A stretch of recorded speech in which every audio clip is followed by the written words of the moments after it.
Қарағандыда қала көшелерінде патрульдік көліктердің санын азайту көзделіп отыр. Оның орнына Сарыарқа адалдық алаңы жобасының шеңберінде сыбайлас жемқорлыққа жол бермеу үшін бейне байланыс терминалдары орнатылады.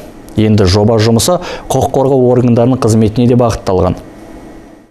Күнделікті тұрмыстық сыбайластықты төмендетуге бағытталған Сарыарқа адалдық алаңы жобасы енді құқық қорғау саласына да енгізіліп жатыр. Жемқорлыққа қарсы іс-қимыл ішкі істер органдарының қызметін бақылауды күшейту үшін жаңа әзірлемелерді сұнды. У нас разработан план действий, проект. Бізде жаңа әзірлеме дайындалу үстінде. Онда патрульдік көліктерді қысқарту мәселесі көтеріледі. Олардың орнына бейне байланыс терминалдарын орнату қажет. Яғни тәртіп сақшысы мен жүргізуші арасындағы жеке қарым-қатынасты жою мақсатында. Бұл да сыбайлас жемқорлықты жоюға бағытталған жоба.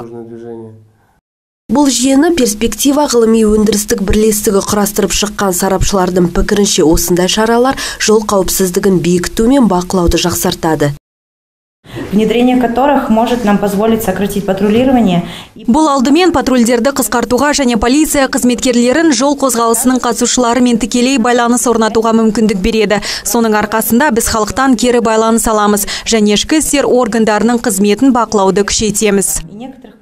Сондай-ақ брифинг барысында полиция департаментінің бөлімшелерінде фронт кеңсе ашу жобасы талқыланды. Бұл халық пен құқық қорғау органының арасындағы байланысты орнатуға септігін тигізеді. Қазіргі уақытта қаржыландыру мәселесі қарастырылып жатыр.